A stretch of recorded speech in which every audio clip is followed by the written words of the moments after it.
Thanks so much for joining us on this Sunday morning. We are now almost 1 week into Donald Trump's tariff reprieve, but Canada is still facing a lot of uncertainty. On Friday, the Prime Minister told business leaders that Trump's threat to annex Canada is real. Now, Ottawa is using this 30-day tariff pause to focus on increasing border security and addressing fentanyl trafficking into the United States. The pressure is on the RCMP to deliver results. I spoke to the RCMP Commissioner Mike Duheme earlier. Commissioner Duheme, thank you for coming in. Nice to see you in person. Thanks for having me, Rosie. Yeah. We have lots to talk about. I want to talk about the border to start. The federal government announced $1.3 billion for border security after Donald Trump signaled that this was a problem. So you have now additional resources in the form of helicopters and drones and that kind of thing, and you can talk more about them. Is this enough to address the concerns that the president seems to have around the border? Well, you look at the $1.3 billion, Rosie, $666 million, almost half of it came to the RCMP. And that is I welcome that investment because we were able to increase our aerial capability when it comes to drones, when it comes to our own aircrafts, upgrading the technology that we have in our aircrafts, but also leasing additional aircrafts. As you've heard, that's everywhere in the news, the Blackhawks. Yeah. We have 2. We're lining up to add 2 more, and we want to spread them across the region, across the country. So that is welcome. And the fact that we can evergreen some of the technology, change some of the sensors we have, thermal imaging cameras that we have, also a mobile radar which allows us to go on these, if it's a big lake or a vast field, it helps us to identify anybody who's coming across. So it's a welcome investment for sure. Have you already seen results, tangible results of things that you wouldn't have been able to do before you had these resources? I would say that sometimes it's hard to actually measure the deterrent factor sure. from all the media with sure. regards to the helicopters, but we've had a couple success stories as we've seen with the one of the aircrafts we have with the high altitude and the thermal imaging, in which there's a show yesterday that yep. demonstrated how it was used. We had it in our stock, but we never used it really on the border. So this is really much a game changer for us, and it also demonstrates the work that's going on with USBP and Canadian law enforcement in the sense that we're both working, we're stitched up together, working. The one yeah. night yesterday, it came up from USBP. We took over and intercepted the individuals, and there's a good flow of communication. Well, so I want to ask you about that. That was 3 incidents at the border at Alberta and Manitoba.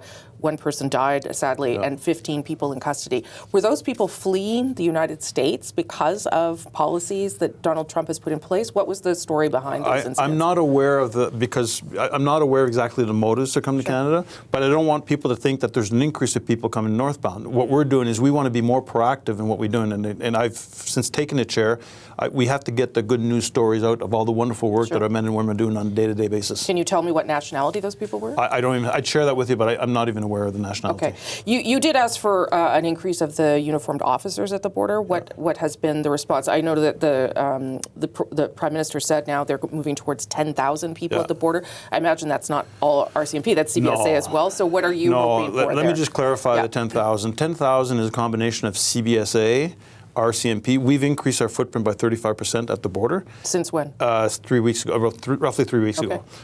And if you add on the inject from the province, like the Quebec are given, well, there's 300 SQ officers ready to be deployed, 200 in Ontario, and if you tack all that on, we're right near the 10,000 mark. Okay, so we're already there. Oh, yeah. Okay. Yeah. I want to talk to you a little bit about fentanyl. This is obviously something that has been a concern for the president in particular. It's always been a concern for this country, but perhaps in a different way this time. Is there a fentanyl crisis at the Canada-U.S. border, and how would you characterize what we're seeing? Well, I would start off, Rosie, by saying any quantity of fentanyl, any issues with fentanyl is serious. We take it very seriously. We have been since 2018 to 2024. Law enforcement has been dismantled 44 labs in Canada. So we haven't been on this since yesterday or since right. Mr. Trump announced it. We've been working on it for quite some time. We share, and this is interesting, is that the United States and Canada share the same issues. We don't want anybody coming north of the border. They don't want anybody south, as well as the trafficking. And this is where we have to work together. You heard about Strike Force. We want to initiate an international strike force where we have a common operational picture. And so who is best positioned to attack whatever group there is when they're dealing with fentanyl? Do we know whether there are Mexican cartels trafficking in drugs or money laundering in Canada? Oh, for sure. When you look at, we've said this before, you've heard in the stats where there's less than 1% that goes down, but I'm still concerned even if there's 1% because we know what that can do for a country. So we share that concern with the Americans. We do know from the intelligence picture that Mexican organized crime are involved, or cartels are involved with the fabrication. What you're seeing in Canada is you're seeing more the precursors coming into Canada, which are legal, and I understand Health Canada is doing some great work on tightening up the regulations. And what we're seeing in the United States is the Mexican cartel bringing the substance into the United States. Is there fentanyl flowing south to north? Is there fentanyl flowing from the United States into Canada, to your knowledge? Not. There could be some quantities that we did intercept, but we're not seeing that much. Okay. You look at what's being produced in Canada. The super lab that was dismantled. That's 95 million doses. That's far more than what Canada itself consumes.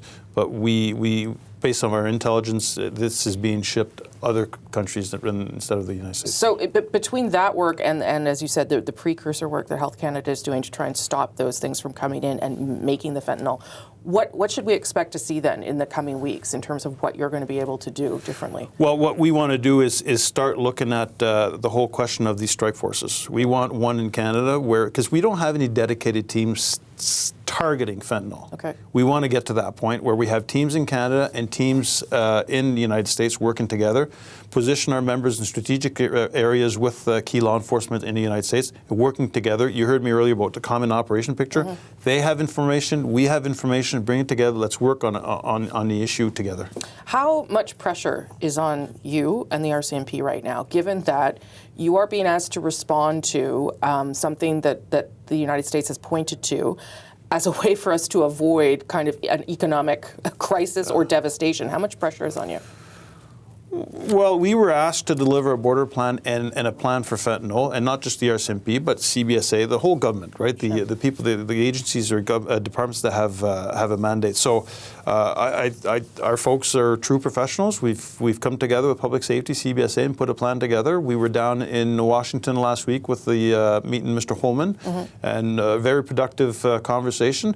I don't make the decisions. We provide the material that we have. I'm really happy about all the work that's been done so far from across the country.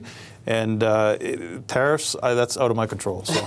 A fentanyl czar. What would a fentanyl czar do that the RCMP is not doing? What is your understanding of what that role will be? So I think I have to highlight the fact that doesn't take away from policing independence. I think there is a need for a czar. And the reason I'm saying this is that if you put yourself in the minister's shoes or the NSIA shoes, Madame Duheme, if there's a briefing to provide, there's so many government departments involved in the fight against fentanyl. How do you coordinate all that? So I see this person as a person building relationships with the United States, a person building relationships with Mexico, and I see this person as just a conduit where everything that's being done from a government, a federal government perspective, flows up to this person, who then is in a better position to brief the Prime Minister or cabinet or whoever he or she. Someone with policing experience, do you think? I wouldn't necessarily say policing experience. You need someone who's got good people skills to build those relationships. Okay. And I would say even a strategic mind with regards to everything that's going on in the federal environment, and how do you align that? So that's not something that you think is going to impede your work in any way? It shouldn't, because we have police independence, and that's going to maintain. But I think there is a need. I often compare it to the National Security Intelligence Advisor. Madame Duheme has several roles, but one of her roles is to collect all the national security information so she can inform the Prime Minister. So you have CSIS, CSC, the RCMP, CAF, and maybe GAC as well. And then it goes into one person, and that person is the point person for the Prime Minister. So I see the function of a fentanyl czar, the same thing. Last question. Is it frustrating that you're being asked to do this with these kinds of timelines? I mean, this is a big ask right now. Rosie, I've been in this business for 38 years. Priorities come and go, in the sense that, and the wonderful thing about our organization is how flexible and nimble we are, and we get the job done. And this one here is a good example where we're able to get the plan together, the fentanyl plan together, working with other government departments, and we're slowly rolling it out, and we're looking forward so that the key people in the United States are appointed in a position so that we can actually go and see them, meet with them, and talk about the next steps. Okay. Commissioner Duheme, nice to see you. Thank you. Thanks, Rosie. Thank you. Always a pleasure.